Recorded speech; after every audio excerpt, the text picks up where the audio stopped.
I just want to talk about this book because it's so freaking awesome. Okay. Yeah. So are you down to talk about it or not? Oh, I'm down. Hey guys, what's going on? Mike and Ez, we are back with a book review today. Something a little bit different for us. Full disclosure. Full disclosure here, go for it. You probably see a glare off of Ezra's face. Yep. That's just a 32-inch display literally 2 feet away from him because he's going so blind. It's ridiculous, guys. I had to take the glasses off. The glare was insane, so then we brought out the 32-inch TV. Now I can see everything. And a little bit of arch support on the chair. Yeah, so I do He's have... aging quickly. I'm falling apart here. Absolutely falling apart. Okay, so today, good grief, we are going to basically, we've got about 9 takeaways from Empire's End that we wanted to kind of share with you guys and just go over our initial thoughts and things on this book. Yeah. So let's just start with our initial thoughts. Mike, your initial thought on the conclusion / just overall book. Definitely enjoyable. I enjoyed it as much as I did Life Debt, and maybe more. I don't know, just because it kind of leads you up to the concept of this new First Order, which was great. But enjoyed it more than the first Aftermath, just as good as the second Aftermath. And yeah, it was an enjoyable read. Yeah, it was. We actually, just full disclosure again, we decided to listen to the epilogue and things right here, right? Just the Audible. The Audible version, to get a little clump, like a cinematic kind of feel to it. Yeah, just to sort of get through that. So, like, we literally about an hour ago just finished that, and so we're still buzzing with excitement on the conclusion of this book. But my initial thoughts, it was good. It was a good read. I don't know with all these books that it doesn't feel to me like when I used to read some of the books in the Legends, it's not one that I would go back and pick up and read again. Okay. I'm glad, and the only reason I would go back and read this book again is to get all the little, nuggets and the, hidden gems in there that I missed. Was it just not as good of a read as, like, say, Timothy Zahn's? I love Timothy Zahn, and yeah, I loved that trilogy, and so I this was awesome as well. But it was, I don't know, it gave us information and it was cool. I don't have any really issues with it. I just don't think it's a book that I'd go back and read again once I got all the information I needed out of it. So it's sort of like it helps me with theorize and think about what's to come in the Star Wars universe. But I don't disagree at all. I think this was the best of the 3 though. Yeah, definitely. I think it was too, and this is a series that they were banking on. I think Disney was banking on. I don't think we've seen any other trilogies from any other canon books at this time. So this one's wrapped up. It'd be interesting to see if they do any more kind of with this storyline. But yeah, enjoyable read. What about you, Ez? Yeah, it was great. It was great. I liked it, and that's my initial thoughts on it. So we are now going to jump into basically an overview of the plot. We're going to kind of just talk about the whole idea. If you read Life Debt, you know that, Mon Mothma and Ray Sloan, Grand Admiral Sloan, were like meeting in Life Debt to sort of, I don't know, like come to some agreement. And then there was an assassination attempt that was sort of blamed on Sloan. And it was really all orchestrated by Gallius Rax. So this book sort of takes the whole idea and premise of it is that Sloan now was set up by Rax, and she's out for revenge. And the other sub piece of this, like you have, I'll just scroll back up here and make sure who was that? The Wexleys, right? You got all 3 of them in here. Nora is out for blood, out for Sloan's blood, and because her husband, right, had the chip, and I kind of skimmed through Life Debt. Mike read more of it than I did, but right, he had the chip, and he was a part of the assassination attempt, right? Yep. Yeah, he was blamed for it, and I mean, you learn in Empire's End that it really it wasn't him. Well, wasn't him, and it wasn't in his control and things like that. And so he stays with Sloan though, and for most of this book. And by the way, did we say this is a spoilers review? God, I hope so. Big time. Not, that's gonna be in the title, so it's way too late. But spoilers review, because we're just barely touching the surface here. But and we're talking about the overall plot. So it gets down to the point where you've got Sloan chasing down Rax, and you've got Rax also kind of searching for Yeah, he's Or wait, carrying wait, on. He's carrying on the contingency plan, but like No, Sloane looking. Did you say Sloane looking for yeah, Rax? Sloane for Okay, Rax. Yeah, my bad. And then you have Wexley looking for Sloane. for Sloane, exactly. Exactly. Yep. Okay. So she's I'm on track. Yep. Okay. There we go. So that's the gist of the story, and we will get to the end here and talk about that. By the way, stay tuned. We've got 9 points to hit, and at the end, we're going to do some theories and kind of some takeaways. Okay. Let's start with first and foremost Let's get the fun stuff out. the fun stuff. Jar Jar Binks is in this, and the theory, the Darth Plagueis theory, lives on. Amen. It's awesome. Amen. It I is. love it. It's hilarious. I don't know why. It's almost like they're making fun of the theory. They've heard about it and they decided let's throw it in this book and just give people enough to have us run wild with this. But all it is there's a bunch of interludes, and most of what we're going to talk about in this video came from the interludes in this, where they're giving us nuggets around the galaxy of different players and characters. Which I actually did not. When I read the first Aftermath book, Yeah. I wasn't a fan of those. Yeah. Until Life, Debt, and Aftermath. Empire's End came along, then I kind of enjoyed them a lot more, even if they were 2 pages long. Yeah. It annoyed me, I think, the first time I kind of read Chuck's first Aftermath, Yeah. but then it kind of, I don't know. Well, and I think why is because, the interlude starts off, each one of these kind of started off, and they just sort of, in this final chapter, or this final book here, we, like, for example, on Naboo, the interlude was just that these children were coming to the planet, and there was a refugee system being set up, but you got like a little piece in the first book, a little bit more in the second, and then you get this final reveal in book 3, which is, so like the first 2 books is frustrating because you're like, you get nothing, you get no conclusion to it, so... but Binks is jumping around. He's doing all sorts of tricks and what have you. He meets this little guy named Maypo, I think is how you pronounce it. And he befriends him, basically takes him on his apprentice. And Man, Darth Plagueis. he's a Sith. He's a Sith Lord. That's all there is to that. So, okay. He's a clown, really, and he's by this fountain, and basically all of Naboo and the galaxy blame Jar Jar, as they should. And it's funny, I mentioned this to you when we were talking about it earlier, that they're taking people's like real world reactions to Jar Jar and putting them in the book, making him kind of the laughing stock, and casting him out, just kind of like we all kind of did in reality. So it's pretty funny, actually. It is funny. It's funny that they responded to the fans in that way. The point number 2, we're just going to kind of go through this pretty quick because we want to talk about some more stuff at the end here. The son of Chewbacca shows up. I think it's Waroo pronounced. Yeah, it's like 2 pages of. Yeah, it's really quick, and it's great because there's this. I didn't discover the holiday special, Star Wars holiday special, until late. A friend of ours showed that to us, and it was hilarious, and we still laugh and make fun. It's great. So good. But anyway, so that's sort of a throwback to that. It was nice to see Chewbacca go back, visit his family, rescue his son. That was cool. Something that we actually want to put a link in the description to this because I read a few articles out there, and it will go to, I think it's, gosh, I'm not sure if it was Star Wars Explained or comicbook.com. And I'm going to put a link to their article in here because they had some takeaways as well. And the one that jumped out to me, and I kept it in here for our video because I read this part and I thought that was totally an Obi-Wan line. The Whills, the Journal of the Whills, there's this there's a quote in it where they start to kind of talk about, let's see if I can find it here real quick. They're on Christophsis.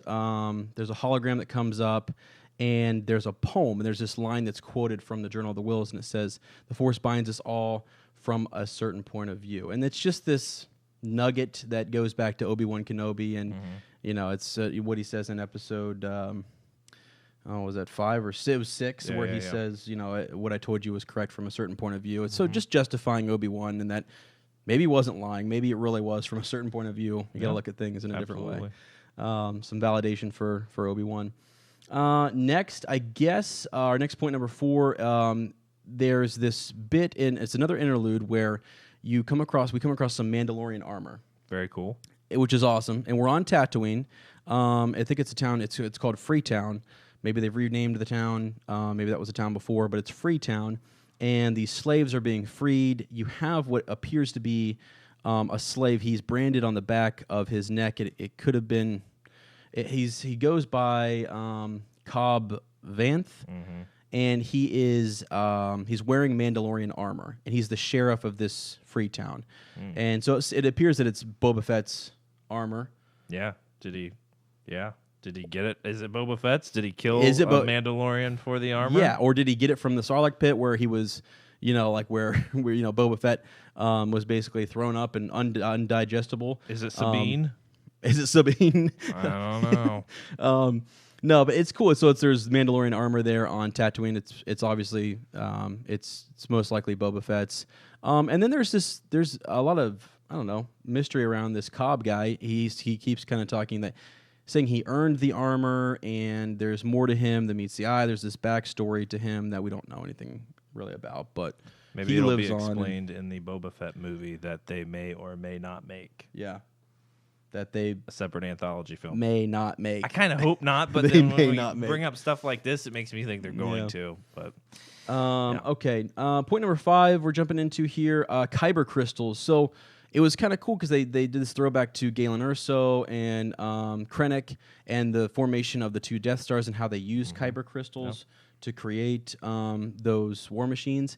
And you have 2 separate sort of bodies or entities in the universe right now. You've got the Acolytes and you've got the Church of the Force. And so Lor San Tekka and some different people we know are members of the Church of the Force. And it seems like these guys are on pilgrimages to return the Kyber crystals to where they either Jedi temples or where they came from, caves and things and such. So during that, and again, this is another tie back into comicbook.com. This came up, but it went right over my head when I read this. I didn't even think of it, but it starts to talk about Adar, this young pilgrim he's with a few friends and he's journeying. He's got the crystals. He's on his way back. They're getting attacked. Several of them are sacrificing themselves so that he can make it to the cave and put the crystals back in there. And when he gets in there, he realizes that he gets sealed in to this cave and he's gonna die. But he has returned these crystals. Okay, and it says, and the quote is, he basically he comes to the realization that this is his fate, and it says, where he will join soon with the living force.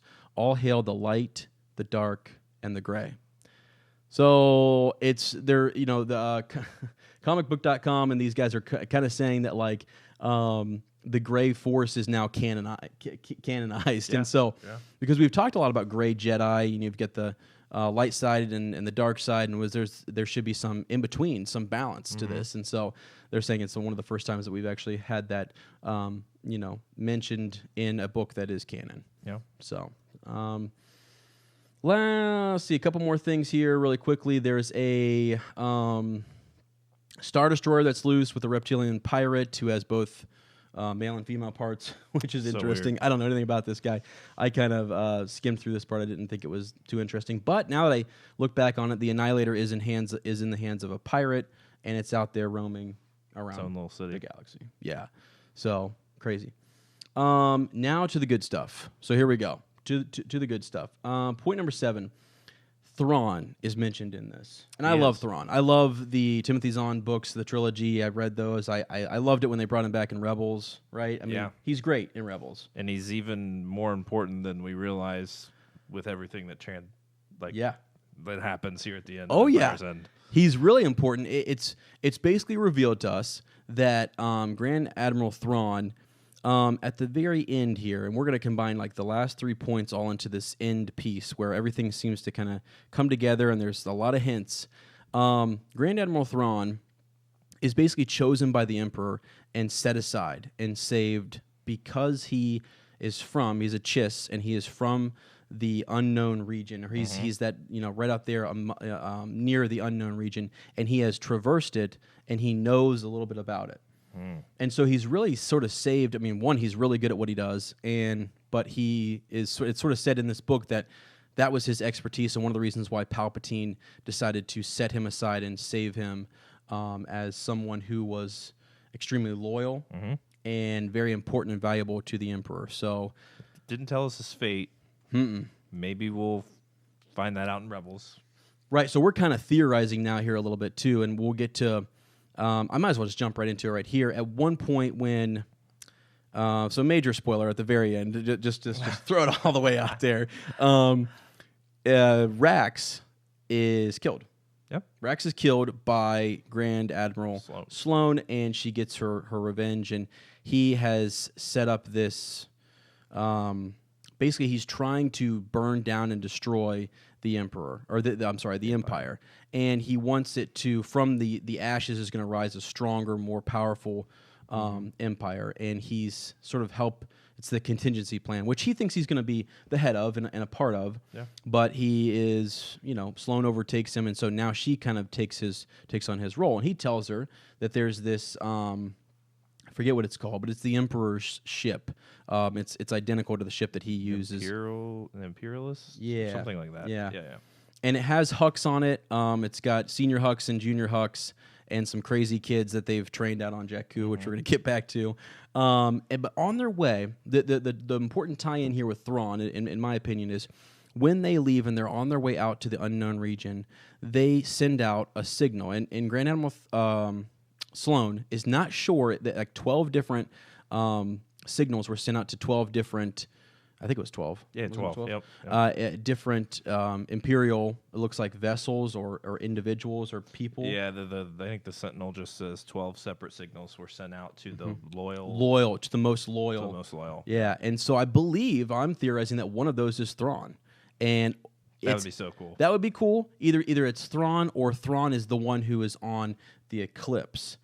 Yes. Right. So it's revealed in this that when Grand Admiral Sloane was going through the databases, she noticed that a Super Star Destroyer was missing, the Eclipse. She couldn't find it. They had no idea where it was. And Palpatine had sent it to the unknown region. Basically, it's out there, and it's sort of, everyone is sort of coming together out in the unknown region to the Super Star Destroyer. So let's back up just a little bit. I wanted to get that's my tie-in with Thrawn. I think he was one of those 12 who was going to meet us out there, or he was in charge of the Super Star Destroyer. Yes. And actually set that bad boy out there. The unknown region, Palpatine, right? We've talked about this before, is obsessed with the unknown region. He is, right? Yeah. He wants to. What was this place called on Jakku? It was the Observatory? Yeah, the Observatory. Yeah, that's what they refer to them as. And they say there's several around different planets. Right. And they each had different functions. Exactly. Yeah. And this one on Jakku, they actually go into specifics as to what Rax and what's Thelius? What's the Emperor's other right-hand guy that he's got with him? I can't remember his name. You see him in the Return of the Jedi. They're sort of his advisors on the side. Can't remember his name at all, but they go into specifics about what they see in this observatory. Yeah, they see all sorts of Sith artifacts, holocrons, all sorts of crazy cool stuff. A red mask. Yeah, with I thought they said red crystals or something. Yeah, like that. Kyber crystal, with in the eyepieces and stuff, and it's crazy cool. And so the one on Jakku was particularly interesting in that So Gallius is charged with building this observatory or this facility, and in there, the technology, Sloane notices that it's ancient. Yeah. That some of the computer systems, and she's not sure if it was from. They actually mentioned the Old Republic or the old Sith Empire. Yes. Which was super. So it's cool. Super old, and it has charted. Its job was to chart the unknown region. They were sending probe droids and different things out? Yep. Little probes out, and every time they would never succeed or whatever, they would chart that as hey, they made it that far. Right. And then all the data would kind of come together for that path that they could take. Yep, to chart sort of a course to navigate through the unknown region to get to a source of some kind, right? Some meeting ground where everyone's going to get together, and also those the Sith the holocrons and stuff. They're guarded by Sentinel droids. Yes. That are just kind of sitting there waiting. Yes, they are. To protect if someone ends up trying to mess with things. I thought that was really cool. It is really cool. And I'm kind of jumping all over the place, but so you've got those facilities set up, and it looks like Palpatine has sent all these artifacts away to these facilities, almost like his own temples or his own place, points of interest where spread it. You gotta he spread it spread out. the possessions out. He yeah. is. I mean, that's still what drug lords do. Yeah, they spread their cash, their weapons, and their people in different locations. Yeah, you know a lot about that, Mike. You know a lot about that. Yeah, my wife's a prosecutor, so I know a lot of things. That's funny. So, but that leads me to think, like, are there other facilities out there that we don't know about? Yeah. That Cannot wait. Right. So they say 12 altogether. There's 11 more places out there with artifacts and information and maybe people that are just in there waiting. Yeah. Yes. Super interesting. So, the other big point so Gallius has gone there. He's created this facility. The beginning of this book is super. If you can just honestly just read the beginning of it, where Palpatine is like talking to Rax and telling him what he needs to do, and that it's time. It's like right before the Battle of Endor. Create a contingency plan. Yeah, it's interesting because the Emperor, for how much he foresaw in episode, you hear him remark in episode 6 how much he's foreseen everything. He says that either, he even references episode 6. I don't think I'm confusing Life Debt here, but I think he references episode 6 where Luke's showing up to the battle station where Vader and him are. And he said this could go two ways. Either this will be my new slave to take the place of the one that's failed me, or something kind of unforeseen, something big is going to happen, and he's not even sure what it's going to be. So he's out there creating contingency plans to continue on his legacy, and I suspect trying to figure out a way to bring himself back to manifest himself in some sense. Yeah, good point. Yeah, he's I think he's targeted Jakku though as a special point of interest because it's a jumping off point to the unknown region, and it appears that Palpatine, at least according to Rax, was saying that like in the very end that he had received a signal, or that he was communicating with some force, like which he thought was either the origin or some dark being out in the unknown region. And Rax plays it up to he was going crazy, he's old, he has lost his mind, but we know Palpatine, and he really probably was talking to Snoke. I mean, and that's the thing, it could have been. They really play it up.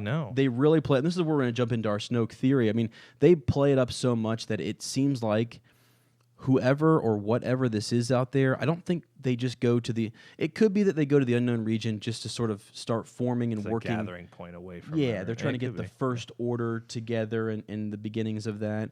But I feel like it's something you have more. Supreme Leader Snoke out there. So who was it that maybe he's out there and he's just sort of taken over these all of these. The most loyal, servants of the Emperor have gone into the unknown region, and then perhaps Snoke is out there waiting to receive them and just takes over. Yeah, you know what I mean. Maybe he's a force-sensitive being who could easily probably do that. Yeah, it seems like more than just a meeting ground. I believe there's more. There's more. It has to be. There is more. But it was just super cool to sort of see that connection between. They thought Palpatine was going mad, but he was communicating what he felt like with game of chess, my friends. Yeah, game of chess. The other thing that we want to talk about is what happened on Jakku, and sort of a tie-in to some of Rey's characteristics. So Jakku is this planet that hardens people. It is a desolate, just hard, harsh environment, right? Offers a good explanation for Rey, I think. Without even mentioning her. Exactly. She's hard. I mean, once you hear that and you hear about how hardened the people are and how just their resilience and things like that, you're sort of like, wow, Rey grew up in that. Makes a lot of sense why she is who she is, and she can, do the things that she can do. So Rax is sort of tearing down. There's this scene that's just it's a crazy scene where Sloane meets him there at the facility, and he has stormtroopers lined up alongside of her, and I forget his name. The other Wexley, the husband. Benton, is that it? Yeah, I think it's Benton. Yeah, or Brenton. Brenton. Yeah. Dang it. That's all right. So those two are there, and you've got the stormtroopers lined up along the side, and there's these wild-looking children. And here's my Captain Phasma plug. Yes. It specifically mentions a tall girl with a shaved head, and so I was like, okay, so that's interesting. Maybe probably Phasma. Probably Phasma.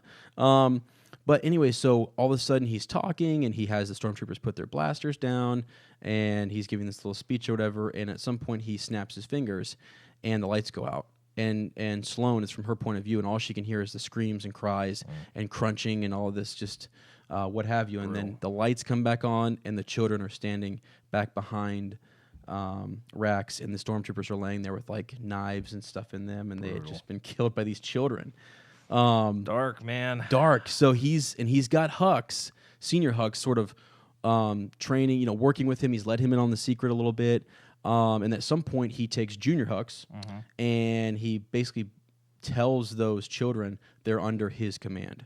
And he's a very, very, very young Hux at this point in time.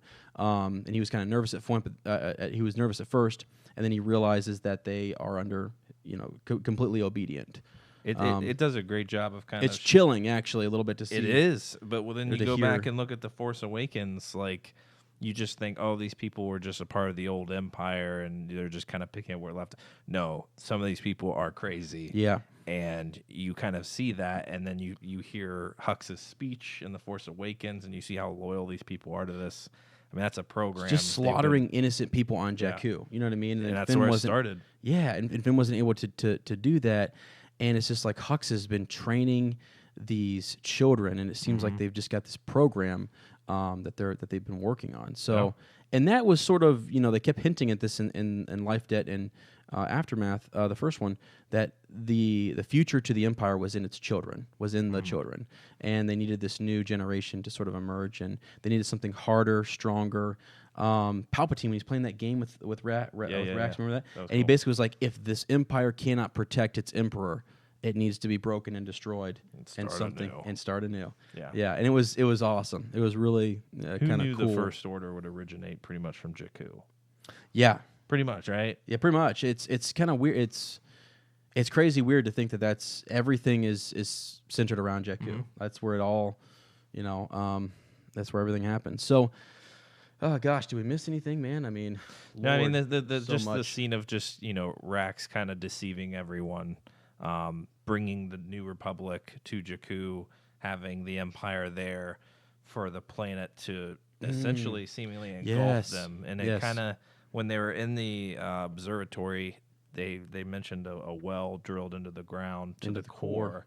It makes it sound like this planet is force sensitive, that it used to be covered in green, and there were rivers, and it sounded like it was a rainforest almost, and then it's now this desolate planet. And why is that? Was it because of that they were drilling, or was unless they came across an ancient well? I don't know. Really, they didn't really explain that part. I think it was just maybe just in years ancient.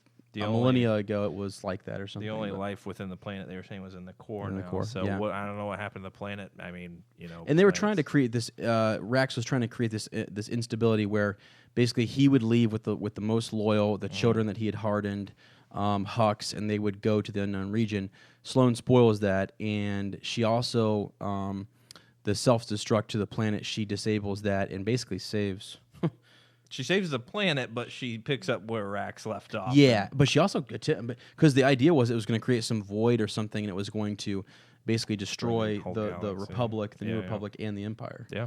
Which was crazy. So, and she didn't want that. She's very much, I thought at the end she was going to come out and end up being just, a good gal. Yeah, sign the peace treaty. Sign the peace treaty. It's all good, and someone else will start the First Order now. Nope. Rax, even after she kills Rax, he says, "Take the Imperial. I can't Emperorship. Yep. Yeah, the Emperorship, and pretty much fulfill what I was supposed to do. You're now the outcast. The outcast. Yeah. You are the Grand Admiral that you wanted to be, and that's what overcomes her to say, "Wow, I can actually do what I wanted to do before when I felt like I was under Rax. Now that this is my time to start." And she even says at the end of the book, "This is the first." What does she say? A new order, a first order. Yeah, she actually references it. She references the First Order, and it was like, whoa! It was chilling. And when we leave the book, it's the signal has been sent out to the rest of the Loyalists. They're supposed to converge with her vessel in the unknown region, supposedly.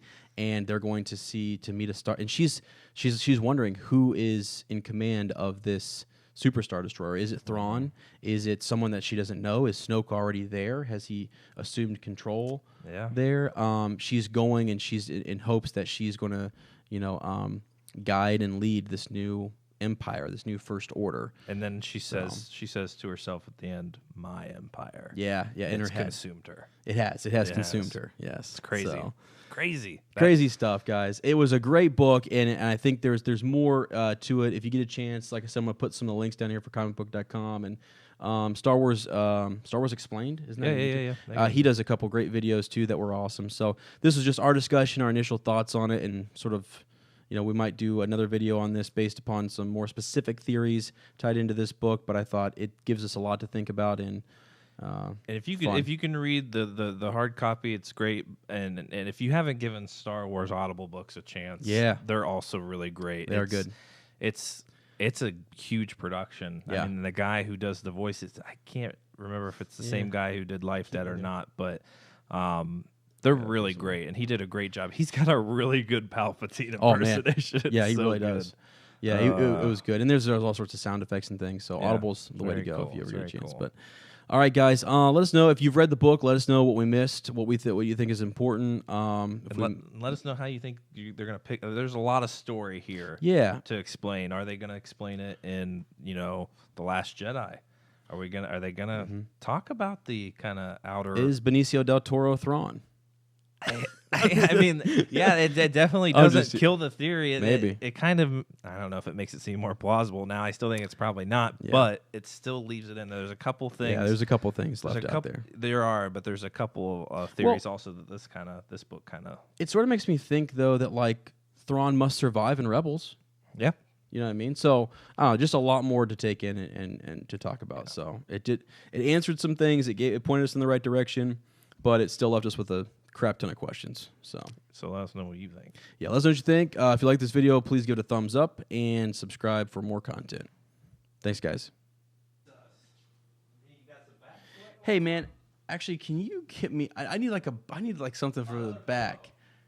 I need something for the back, man. Yeah, I need that. What? Can't you walk around the fucking? No, it's got to be in the shot, so we can put this. It's the blooper. Wait, can you see? Oh, shite. Yeah, I have to have. Why'd you put that right there? Dark as fuck. I don't have any other room. Bro, can you see the pillow? Nope. Yeah, you probably can. It's okay. It's okay. Cool. Why is it? Too bad we couldn't get the 10. I don't really know what the 10th one was. I'm on you on this one fully. Jesus, man. All right, you ready? I don't know what to do, dude. I'm freezing. I'm freezing up right now. My feet are sweating like crazy. He needs his glasses. I can't see a thing. Oh, man. Oh. All right, here we go.